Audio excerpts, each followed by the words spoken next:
Oh, TikTok. The one app that literally all my friends use all the time. I mean, yeah, sometimes I go on it, but it's not like I live on there like most of my friends do. But some of my friends actually make TikToks, shoot dances, random trends, or even record songs on it. And they really care about getting likes and views. In general, it seems that everyone around me is living on social media and have lost touch with reality. What do you guys think?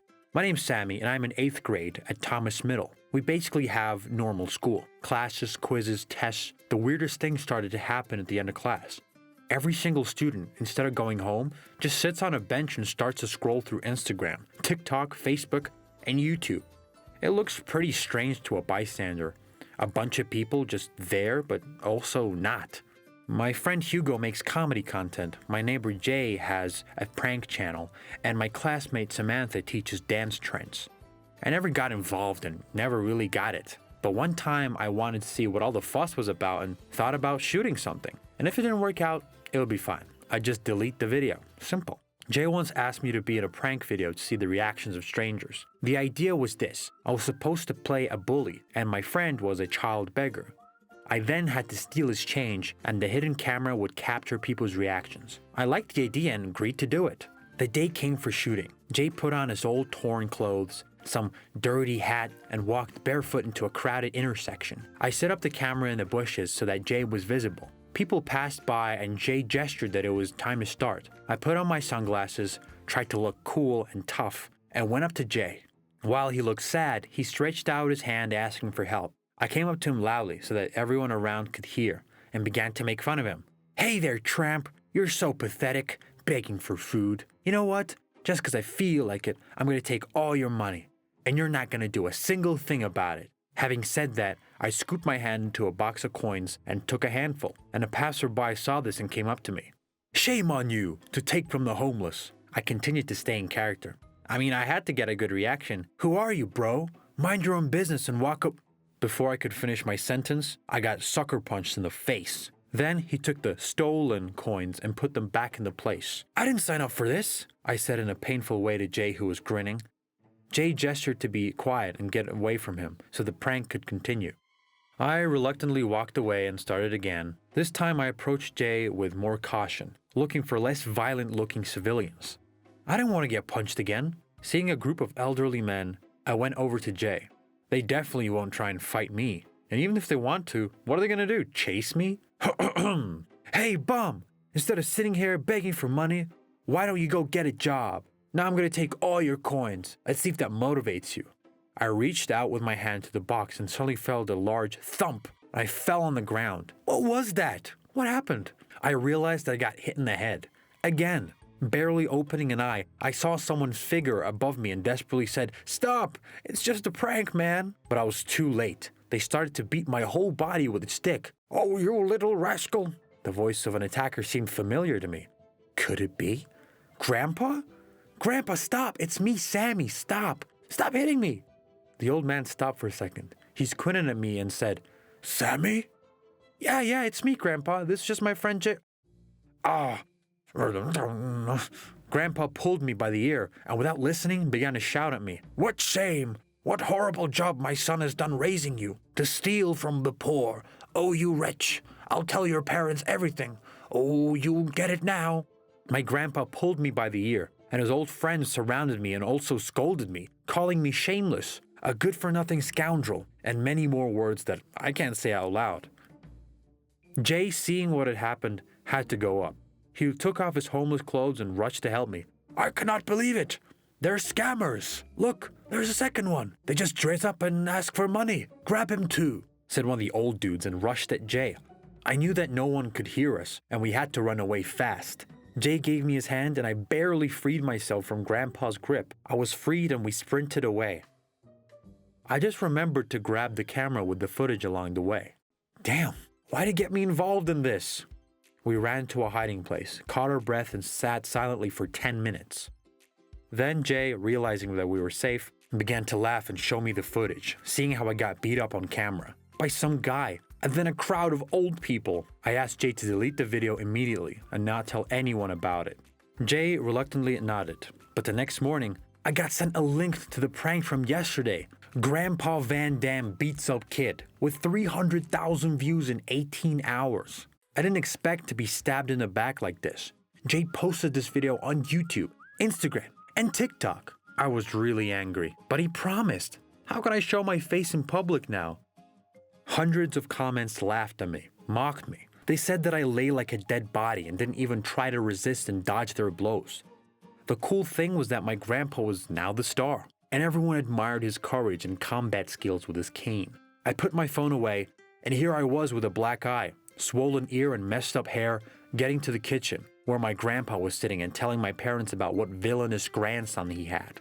It took me a while to explain everything, and after which, the whole family just couldn't stop laughing. Grandpa even apologized and said that he just got excited and he didn't really want to hurt me. But the coolest thing happened later. Long after the video, my grandpa was asked to do commercials. He instantly became an even bigger viral star. Now my grandpa's a local celebrity. Everyone knows him as Super Grandpa. He has his own TikTok and recently offered me to be in one of his social experiments. But I gladly refuse. That one time was enough. If you liked the video, then please leave a like and subscribe to our channel. Hello everyone, I'm Kathy, and this year I graduated from college. I was always a good student and graduated with honors. I even got a huge scholarship for my academic excellence. You might think I'm a nerd, but people who study come in all shapes and sizes. Way back, my dad owned a pastry shop. At first, he bought buns and cakes and delivered them to the shops, adding his own pastries for his clients. Then he got more and more clients and had to hire an assistant. Then his small business began to grow, and Dad bought a space where he could manufacture our products to scale. I remember the times when my dad came home happy and told us about how another store or supermarket had agreed to supply his candy. So many years passed and our business has gained more popularity. One of my dad's friends, Uncle Stefan, offered to franchise Dad's business, and he said he wanted to be a partner. Dad liked this idea, and soon we opened a second branch downtown. Our shop was famous for the cool design and insanely delicious pastries. Uncle Stefan spent almost every day at our house. Him and my dad discussed new projects, menus, talked about the wholesale purchases. Since I was a kid, I treated him like my own uncle. And guess what? It's that very same trust that he got us cheated. A year had passed since the opening of the shop. By that time, I had just finished college and was looking for a job. My dad said I should temporarily work at his pastry shop until I found a new job. I gladly agreed. That job would allow me to improve my accounting skills. And my boss would be Uncle Stefan, which is perfect since I know he would help me. When I started, I immediately got to work with financial statements. Several hours passed, and I was shocked to realize that the reports that were given to my dad versus the ones that were sorted on the computer are very different. While I was checking the numbers, Uncle Stefan came in and was clearly not happy with me working there. He asked me what I was doing and why I was sitting at the accountant's chair. I told him I will now manage all the expenses and income myself, and that I'd even agree to work for free. Instead of being happy with this, Uncle Stefan's face looked anxious. It was clear he did not like this. After a while, I realized why. Uncle Stefan was stealing from Dad. He lowered the official store income, and he took the differences for himself. I didn't expect such betrayal from such a close friend of Dad's. Angry, I immediately went to my dad, where I told him about what Uncle Stefan was doing. Dad heard all this and was furious. At first, he did not really believe me, saying that maybe I had not been accurate or missed something. But when he saw the reports, Dad was distraught, unable to digest what such a close friend had done. My father called Uncle Stefan on the phone and they had a terrible fight. Uncle Stefan refused to admit what he did and even insulted my accounting, telling Dad that I'm an inexperienced fool and it's because of me that I'm making an honest man look like a crook. Dad told me to go to the office immediately and get the computer so that no one could change or delete anything. I immediately drove to the office space, terribly worried and feeling that this business could end so easily. Arriving at the second branch, I was going up to where the accounting computer was and had almost reached it when I heard voices coming from my office. Uncle Stefan spoke to someone in a half whisper, and in the corner, I noticed the old accountant. Delete everything, just erase it. Let's just say we can't find the reports. Better yet, we could write new ones. Do it, what am I paying you for? Make new ones so that the donkey thinks it's his daughter's fault. I realized in horror that they wanted to set me up. Quickly, pulling out my phone, I started recording what they were saying. We need to get out of this business. Let's put something in the pastries or whatever. Let's make him lose clients, his reputation. close his shops, and right at this time, we'll open our own pastry shops. We need to act first thing tomorrow morning. I quietly left the corridor, and with horror, realized what a cunning plan Uncle Stefan had prepared.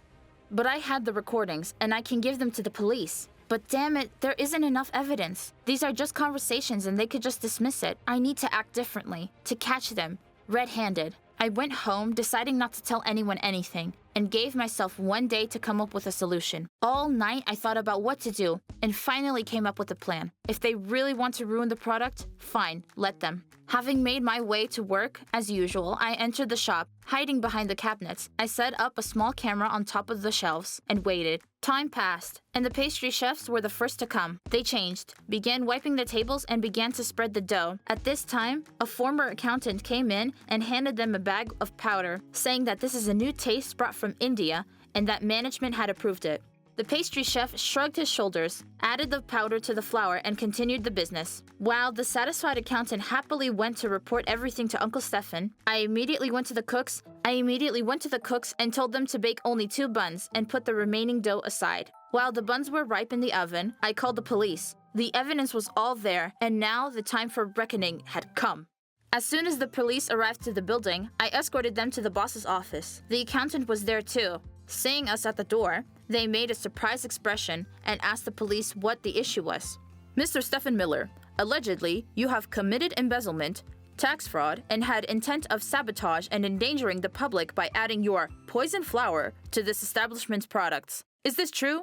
Uncle Stefan grinned and said through laughter, "Do you really believe this little liar or a reputable businessman? This is baloney. The girl just wants to take my place and run this business with her father." This angered me more. I have recordings, photo and video evidence of how your accountant asked to add poison to the product. Mr. Stefan laughed and said that the tape was probably faked and the video edited, and the powder was just a food supplement. Okay, since everything is fake, then please try the buns with your food supplement. The men looked at each other. Mr. Stefan said that he does not eat starchy foods and that the accountant is allergic to sweets. The policeman, realizing that something was wrong, quietly pushed the plate towards the men and gestured to try. Mr. Stefan and his accomplice reluctantly took the buns and, barely taking a bite, grabbed their bellies, turned blue, then green, and squealed in pain. It then became obvious. The police grabbed and arrested them, taking the uneaten buns as evidence. I told my father about what I did, and after a couple of hours, we had all the evidence needed for them to go to jail. Now, Uncle Stefan, or Mr. Miller as I like to call him now, faces a serious time.